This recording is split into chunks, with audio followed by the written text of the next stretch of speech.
Hello everyone and welcome to our special Doctor's Day conversation brought to you by the students of Gajira Vidya Bhavan. Today is a very important day. It is a time to say a massive thank you to all the medical heroes who keeps us safe, healthy and smiling. For this special occasion, we have to decided to talk about something very precious, our eyes. As we spend a lot of time on our mobile phone, laptops or tablets, it is very important to learn how to protect our vision. That is why we have a fantastic guest today, Dr. Soham Dave. So, sir, a very happy Doctor's Day to you. Thank you. Thank you very much. Thank you so much, sir, for joining us. We students have many doubts for our eye care. So we prepare some questions for you. Can we ask? Definitely. Why not? Thank you, sir. Sir, આપણા માતા પિતાના સમયની સરખામણીમાં આજકાલ બધા વિદ્યાર્થીઓને ચશ્મા કેમ પહેરવા પડે છે? બહુ સાચું ઓબ્ઝર્વેશન છે. પહેલાના જમાનાની સરખામણીમાં અત્યારે ચશ્માના નંબર બહુ જ બધા લોકોને હોય છે. એનું કારણ આપણે બુક્સમાં ભણીએ છીએ, ડાર્વિન્સ ઇવોલ્યુશન. જેમ જીરાફને નીચે પાંદડા ન મળતા એની ડોક ઊંચી થઈ ગઈ અને હરણની જ ફેમિલીનું જીરાફ છે અને એની ડોક ઊંચી છે. સેમ રીતે આપણી આંખમાં પણ અમુક બદલ થાય છે જે આપણી લાઈફસ્ટાઈલને લીધે છે. તમે તમારા માતા પિતા કે ટીચર્સને પૂછશો તો કહેશે કે અમે તો 4-5 કલાક બહાર રમતા હતા, રાત સુધી પપ્પા બોલાવે ના, મમ્મી બોલાવે ના, ત્યાં સુધી ઘરમાં જ ના જઈએ. બરાબર? ફરવા જવાનું થાય તો ક્યાં જાય? તો કે નદી પર જાય, પર્વતમાં જાય, જંગલમાં જાય કે ખેતરમાં જાય. હવે આખો સીન બદલાઈ ગયો છે. આપણે આપણો મોટે ભાગનો સમય સ્કૂલમાં, ટ્યુશનમાં અથવા ભણતા કાઢીએ છીએ અને બાકી બચેલો સમય આપણું મોબાઈલ ખાઈ જાય છે. ફરવા જવાની વાત કરીએ તો ક્યાંક મોલમાં ગયા હોય, ક્યાં થિયેટરમાં ગયા હોય. એટલે દૂરની વસ્તુ આપણે જોતા જ નથી. એટલે આપણી આંખમાં પણ એવા બદલ આવી રહ્યા છે કે જેમાં આપણે નજીકનું વધારે સારું જોઈ શકીએ અને દૂરનું ઓછું જોઈ શકીએ. એને આપણે માયોપિયા અથવા નિયર સાઇટેડનેસ કહીએ છીએ. એટલે આ ઇવોલ્યુશનને લીધે હવે અત્યારે ચશ્માના નંબર ડ્રાસ્ટિકલી વધતા જાય છે. સર, મારા માતા પિતા હંમેશા મને ગાજર ખાવાનું કહે છે, જેનાથી આંખ સ્ટ્રોંગ થાય એમ તે કહે છે. તો એ વાત સાચી છે કે એક મિથ છે? આ મિક્સ કહી શકાય. પૂર્ણ સાચી પણ નહીં, પૂર્ણ ખોટી પણ નહીં. એટલે ઘણીવાર બધાને એવું હોય કે હું કેટલા ગાજર ખવડાવું, પાલક ખવડાવું એટલે એના નંબર ઉતરી જશે, અથવા એની આંખ એટલી સ્ટ્રોંગ થઈ જશે કે લોકો કરતાં એ વધારે દૂરનું જોઈ શકશે, વધારે સરસ જોઈ શકશે. પણ ગાજર એમાં જે કેમિકલ હોય છે જેને વિટામિન એ કહેવાય, તે આપણા પડદા માટે જરૂરી કેમિકલ છે, એના ગ્રોથ માટે જરૂરી વસ્તુ છે. પણ એ એક પૂર્ણ વસ્તુ નથી કે એનાથી કશુંક ઇમ્પ્રૂવ થઈ જશે. એ આપણી બેઝિક રિક્વાયરમેન્ટ છે. એટલે આપણે ગાજર ખાઈએ તો નંબર ઉતરવાના નથી. એટલે ગાજર ખાઈએ તો આંખ બાકી બધા કરતાં સારી નથી થઈ જવાની, આંખને જરૂરી પોષણ મળશે. અને ગાજર એટલે પોપ્યુલર થયું કે બહુ કોમનલી મળી રહે, 12 માસ મળી રહે. બાકી ઘણી બધી વસ્તુઓ છે કે જેમાંથી વિટામિન એ આપણને મળી શકે. બરાબર છે? Sir, since we use mobile phone, laptop for our homework or for fun, which is the actual screen time is best for students? C exactly હવે કેવું છે કે આપણો સ્કૂલનું હોમવર્ક ને આ બધું આપણે કરવાનું જ છે. એ અનઅવોઇડેબલ વસ્તુ છે. જેમ કોઈક જોબ કરતું હોય તો એને કોમ્પ્યુટર વાપરવાનું છે, મોબાઈલ વાપરવાનો છે, એ અનઅવોઇડેબલ વસ્તુ છે. પણ અવોઇડેબલ વસ્તુમાં શું આવે કે એન્ટરટેનમેન્ટ માટે કે ફન માટે કે આપણે ગેમિંગ કરીએ તો તે બધી આપણે અવોઇડ કરવી જોઈએ. ક્યાં સુધી? કે એટલીસ્ટ 18 વર્ષના ના થઈ જઈએ ત્યાં સુધી. અને મેક્સિમમ આપણે ટ્રાય કરી શકાય કે આપણો ફોનનો ટાઈમ અડધો કલાક, કલાકથી વધારે ન થાય. ઇન કેસ તમારું હોમવર્ક કે કોઈક વર્કશીટ PDF ફોર્મમાં આવે છે તો કોશિશ કરી શકો કે તમે એને પ્રિન્ટ આઉટ લઈને એમાંથી ભરી શકો. તમારે કોઈક લાંબા વિડીયો જોવાના હોય છે તો ફોનમાં ન જોતા તમે ટીવી ઉપર કાસ્ટ કરીને જોઈ શકો, જેથી કરીને તમારું સ્ક્રીનથી અંતર વધી જશે અને આંખ ઘણા અંશે રિલેક્સ રહેશે. એટલે સ્ક્રીનની સાઇઝ જેટલી મોટી થતી જાય એટલું તમારું રિલેક્સેશન ઇમ્પ્રૂવ થતું જાય. કારણ કે એટલા ઝીણા ફોન્ટ હોય અને આપણે ફોનમાં જોતા હોઈએ તો એ આપણને તકલીફ કરે. એટલે ઇટ ઇઝ એડવાઇઝેબલ કે બને ત્યાં સુધી અવોઇડ કરવાનું, અને હોય જરૂર જ હોય તો ટીવી સ્ક્રીન કે આવી રીતે વાપરી શકાય, પણ ટાઈમ પીરિયડ કલાકથી વધારે ન થાય તો સારું. સર, મેં લોકોને 20-20-20 નિયમ વિશે વાત કરતા સાંભળ્યા છે. શું તમે પ્લીઝ સમજાવી શકો છો કે આનો અર્થ શું થાય છે, અને તો આપણે બધા પણ આનો ઉપયોગ કરી શકીએ? સાચી વાત છે અને સારી વાત છે. 20-20-20 રૂલ તમે જે સાંભળ્યો છે તે અમેરિકન ઓફથાલ્મોલોજીકલ સોસાયટી દ્વારા રિસર્ચ કરી અને પબ્લિશ કરવામાં આવેલો છે. એમાં 320 છે. સર્વપ્રથમ 20 મિનિટ કોઈ પણ સ્ક્રીન ઉપર કામ થઈ જાય ને એટલે 20 સેકન્ડનો ગેપ લેવાનો. એ 20 સેકન્ડના ગેપમાં 20 ફૂટથી વધારે દૂર જોવાનું. આમ કરવામાં આવે તો આંખના જે મસલ્સ છે તેને રિલેક્સેશન મળે, અને આપણે જે બ્લિંક થાય એને લીધે આંખની ઉપરની આંસુની પરત છે તે રિન્યૂ થઈ જાય, અને ડ્રાયનેસ જેવી તકલીફો પણ ઓછી થાય. એટલે દરેક સ્ક્રીન વાપરનાર વ્યક્તિએ 20-20-20 રૂલ ફોલો કરવો જ જોઈએ. સર, મને ક્યારેક સૂતા પહેલા વાર્તાની ચોપડી વાંચવી ખૂબ ગમે છે. શું ઓછા પ્રકાશમાં વાંચવું તે હાનિકારક છે?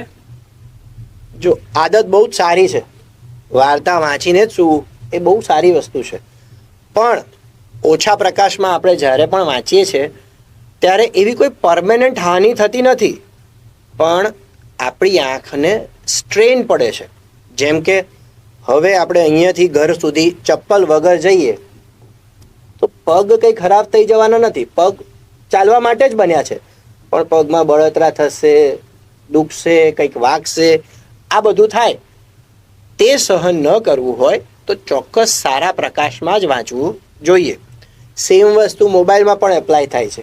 બધા રાતના સમયે મોબાઈલ જોતા હોઈએ તો આખી બ્રાઇટનેસ ઓછી કરીને જોઈએ, એ એડવાઇઝેબલ નથી. બ્રાઇટનેસથી આંખને નુકસાન થાય એવું નથી, મોબાઈલ જોવાથી થાય. બરાબર છે. અને જ્યારે પણ બ્રાઇટનેસ ઓટો પર જ રાખવી જોઈએ, કારણ જે આજુબાજુની લાઇટિંગ વ્યવસ્થા છે એના પ્રમાણે એની લાઇટ એડજસ્ટ થાય. Sir, whenever I play game on a screen for too long, my eyes is started drying and watering. Why should happen this, and which is the best way to stop it? C again, જ્યારે પણ આપણે screen બહુ long time માટે use કરીએ છીએ તો આપણો blinking rate ઓછો થાય છે. અને બ્લિંક રેટ એ બહુ જ મહત્ત્વની વસ્તુ ધરાવે છે, કારણ કે આંખની ઉપર એક પાણીની પરત છે. તેમાં એકલું પાણી નથી, મ્યુકસ એટલે શ્લેષ્મ, પછી પાણી એક્વેસ, અને ત્રીજું લિપિડ એટલે ઓઇલ. આ ત્રણેયના લેયર સાથે એ આંસુની પરત બનેલી છે. એટલે જ્યારે આપણે કોન્સન્ટ્રેટેડલી કોઈ વર્ક કરતા હોઈએ, મોબાઈલમાં છે કે કોઈ કમ્પ્યુટરમાં કે સ્ક્રીનમાં છે, તો આપણો બ્લિંક રેટ ઓછો થાય, આંખની ઉપરની સરફેસ ડ્રાય થઈ જાય, અને આપણું આખું શરીર જે મેકેનિઝમ ફીડબેક મેકેનિઝમથી ચાલે છે એ મેકેનિઝમ પ્રમાણે બ્રેનને સિગ્નલ જાય કે આંખ ડ્રાય થઈ ગઈ, હવે બહુ જ બધું પાણી મોકલો, અને આપણા આંખમાં પૂરાયું હોય એમ પાણી આવે. સર, જ્યારે આપણને આપણી આંખોમાં ખંજવાળ આવે છે ત્યારે આપણે તેને તરત જ મસળવા લાગીએ છીએ, અને જ્યારે આપણે આંખો મસળીએ છીએ તો બધા કહે છે કે આ સારું નથી, તો તેના બદલે આપણે શું કરવું જોઈએ? સી આંખમાં ખંજવાળ ક્યારે આવે કે જ્યારે આંખમાં ધૂળ, માટી, ધુમાડો કે કોઈ રજકણ કે કંઈ ગયું હોય અને આપણને ખંજવાળ આવવાનું શરૂ થાય. તો સૌથી સરળ ઉપાય એવો છે કે આંખને વારે વારે બ્લિંક કરવા મળો.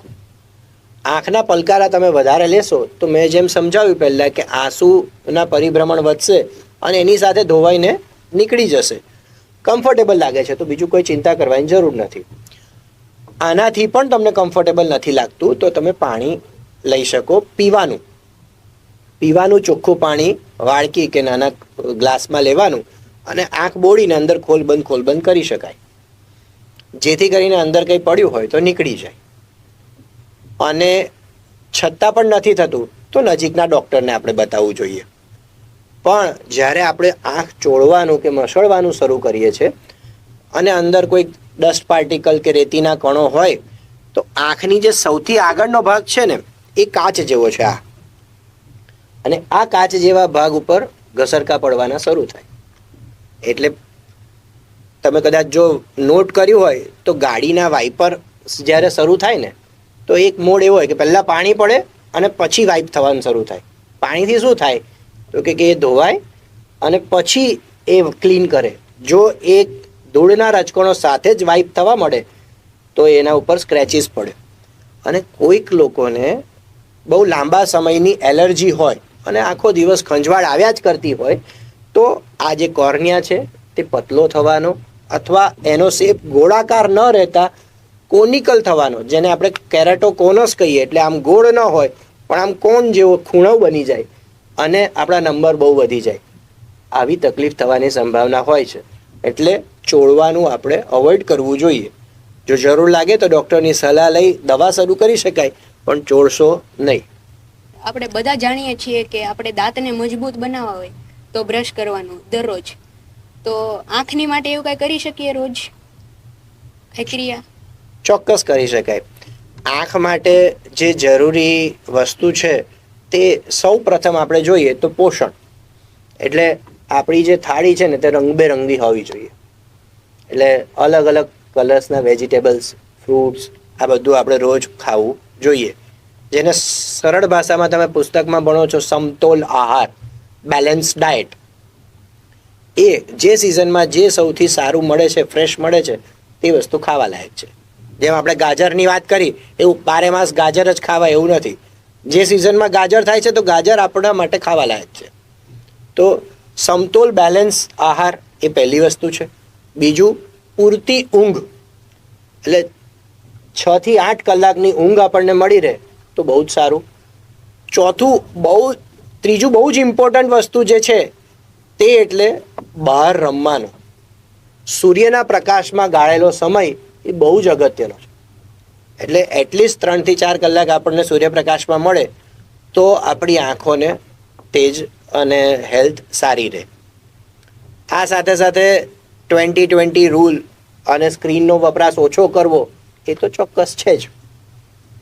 સર, શું આપણે બપોરે બહાર રમતા સમયે સનગ્લાસીસ પહેરવા જોઈએ? શું તે ખરેખર આપણી આંખોને સૂર્યની કિરણોથી રક્ષણ કરે છે? હવે સનગ્લાસીસ જે છે ને તે ખરેખર બપોરના ભર તડકામાં તમે જતા હોવ તો ચોક્કસ સૂર્યથી આવતા યુવી કિરણો જે છે તેનાથી આપણને રક્ષણ આપે અને એ ખૂબ જરૂરી છે. પણ એ યુવી પ્રોટેક્ટેડ હોય તો. નહીં તો શું થાય છે કે જ્યારે આપણે સનગ્લાસીસ પહેરીએ છીએ ત્યારે આંખ ઉપર પડછાયો આવે પણ એ યુવી પ્રોટેક્ટેડ નથી હોતા. એટલે વધારે પડછાયો આવવાથી આ વચ્ચેનું જે કાણું છે જેને આપણે પ્યુપિલ કહીએ છીએ તે પહોળું થઈ જાય અને પ્રકાશ યુવી કિરણો અંદર વધારે જાય અને નુકસાન કરે. એટલે ચાલુ રસ્તા ઉપર મળતા કોઈ પણ ગ્લાસીસ પહેરીએ તો તકલીફ થાય. એના કરતાં ન પહેરવું સારું. બીજું, આ એજમાં આપણે જ્યારે ગ્રોઈંગ એજ હોય ત્યારે સનલાઇટનું એક્સપોઝર એ આપણા માટે હેલ્ધી ગણાય છે. એટલે તમે હિલ સ્ટેશન પર હોવ ને શાર્પ સનલાઇટ આવતી હોય કે એવું હોય તો વાત અલગ છે. બાકી આપણી જગ્યાએ સનલાઇટનું એક્સપોઝર હેલ્ધી ગણાય છે અને સનલાઇટનું જેટલું એક્સપોઝર થશે તેટલી આંખની હેલ્થ સુધરશે. એટલે નોર્મલ સમયમાં ચોક્કસ આપણે પહેરવાની જરૂર નથી, પણ જો ભર બપોરે આપણે પહેરવું પડે છે તો ચોક્કસ યુવી પ્રોટેક્ટેડ પહેરવા જરૂરી. Sir, how often should a school student get their eye checked even if their vision seems perfectly fine right now? કોઈ પણ સ્કૂલે જતા છોકરા 5 વર્ષથી વધારે ઉંમરના હોય તો એમને ઓછામાં ઓછું વર્ષે ચેકઅપ કરાવવું જોઈએ.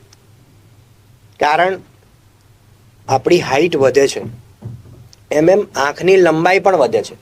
જેમ આંખની લંબાઈ વધશે તેમ તેમ આપણા નંબરમાં ફરક આવતો જશે. એટલે જેને ચશ્માના નંબર હોય તો એને તો 6 મહિને ચેકઅપ કરાવવું વધારે સારું. કારણ કે નંબર બદલાતા જતા હોય અને આપણે ઓછી નજર સાથે કામ ચલાવતા હોઈએ તો આપણા અભ્યાસમાં પણ ફરક પડશે અને આપણી આંખને પણ સ્ટ્રેઇન પડશે. Those are such informative and insightful answers. Thank you so much, sir, for clearing all our doubts in such a simple way. Thank you. ચોક્કસ, હું તો આજથી જ આ 2020-20નો નિયમ પાળવાનું શરૂ કરવાનો છું. અને ખાલી હું જ નહીં, મારું માનવું છે કે આ વિડીયો જેટલા પણ જોવે છે એ બધાને આ કરવું જોઈએ. On the absolutely. behalf of all students and teachers of Gajera Vidya Bhavan, thank you, sir, for giving us your precious time and making our Doctor's Day very special. Thank you. Everyone watching this, remember to take those screen breaks, eat healthy, and take care of your beautiful eyes. Thank you so much, sir. Thank you.